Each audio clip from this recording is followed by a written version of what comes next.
As we heard, there's been some debate on Capitol Hill about how to tackle climate change.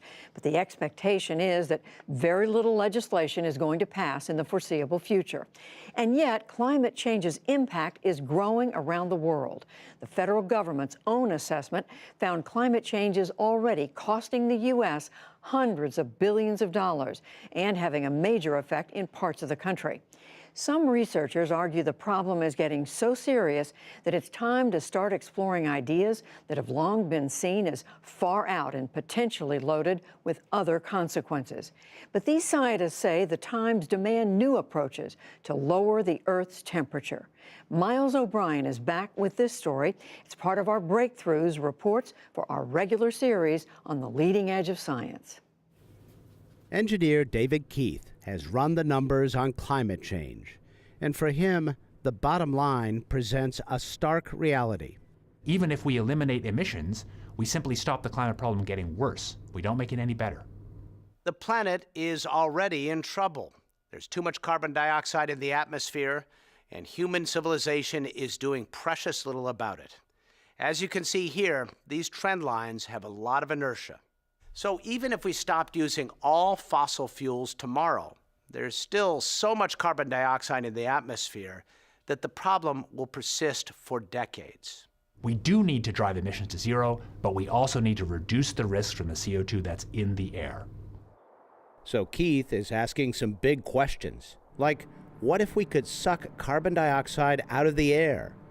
It may sound like an impractical idea, but he has some proof of concept. It's a prototype plant in Canada built by Carbon Engineering, a company Keith founded. It extracts carbon dioxide out of thin air. The pure CO2 is then combined with hydrogen to synthesize fuels, gasoline, diesel, or aviation kerosene. Choose your grade. That fuel didn't come from the ground. All the carbon that you release burning it, you took from the atmosphere when you made it. So in the net, there's no carbon emissions. And that's a way to help decarbonize. So what if we don't decarbonize and reduce greenhouse gas emissions fast enough to avoid dire consequences? David Keith is leading research into a drastic measure to turn down the global thermostat. It's called solar geoengineering. The idea, inject large quantities of sulfur dioxide, or maybe another aerosol, into the stratosphere using high-altitude aircraft. This should lower global temperatures by reflecting sunlight away from our planet. It sounds like an idea hatched by a James Bond villain, and David Keith is keenly aware of that.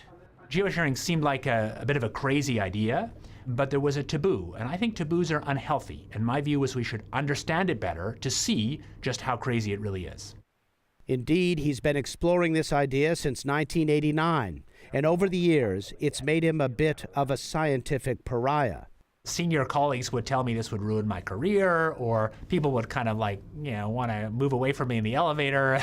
This topic was just toxic, and the mainstream climate science community just didn't want to talk about it.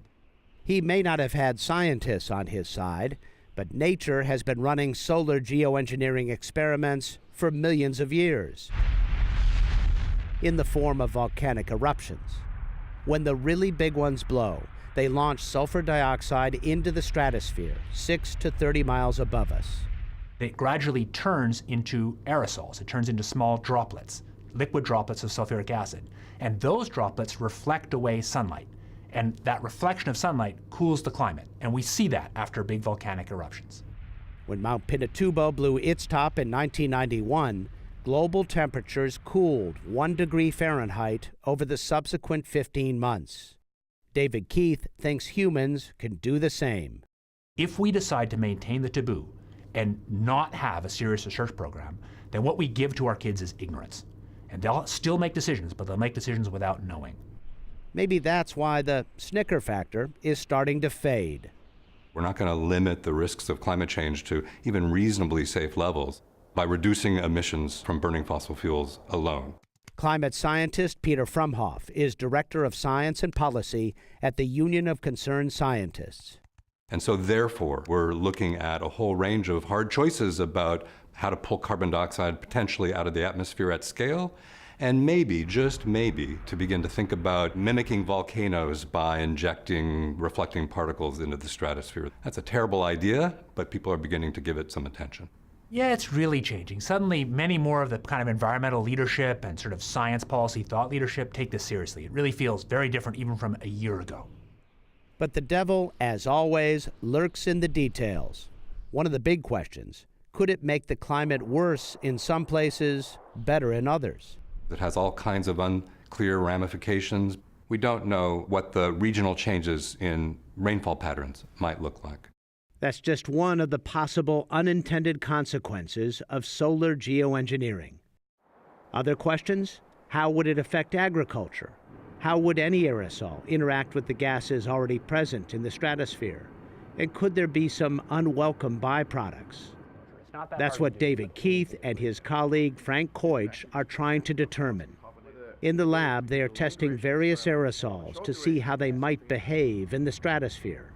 Sulfur dioxide may be a good reflector, but it also reacts with and reduces the ozone layer and causes acid rain. So they are considering alternatives.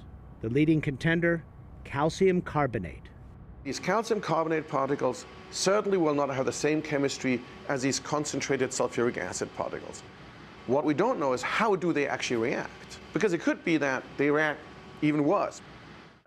To find out, they're planning an atmospheric experiment called ScopeX. No launch date is set, but whenever it flies, they hope it will answer some important questions. This is an artist's rendering of the ScopeX experiment, and next to me, it's pretty impressive, kind of big. But of course, relative to the size of the atmosphere, it's minuscule.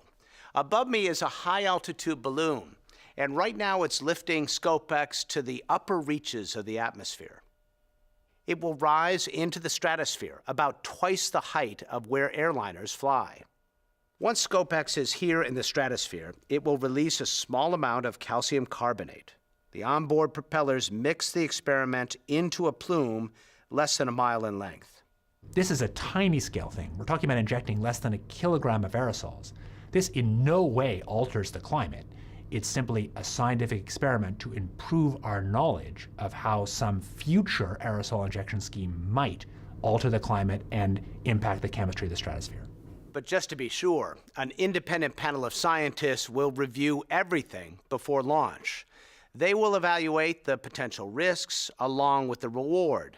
The data, as well as the lessons learned, could be huge. Now the particles are interacting with sunlight and the atmosphere. As the experiment plays out, ScopeX isn't far away. When the time is right, the gondola is lowered right into the mix. Here, a suite of sensors will determine the chemical composition and reflective properties of the plume. The experiment's done. There goes the parachute, and this valuable data is on the way home. ScopeX is a small-scale experiment designed to test some of the unintended consequences of a really big idea. But perhaps the greatest unintended consequence of geoengineering might be in the realm of psychology. If we know we can do it, will we use it as an excuse not to reduce our fossil fuel emissions? For the PBS NewsHour, I'm Miles O'Brien.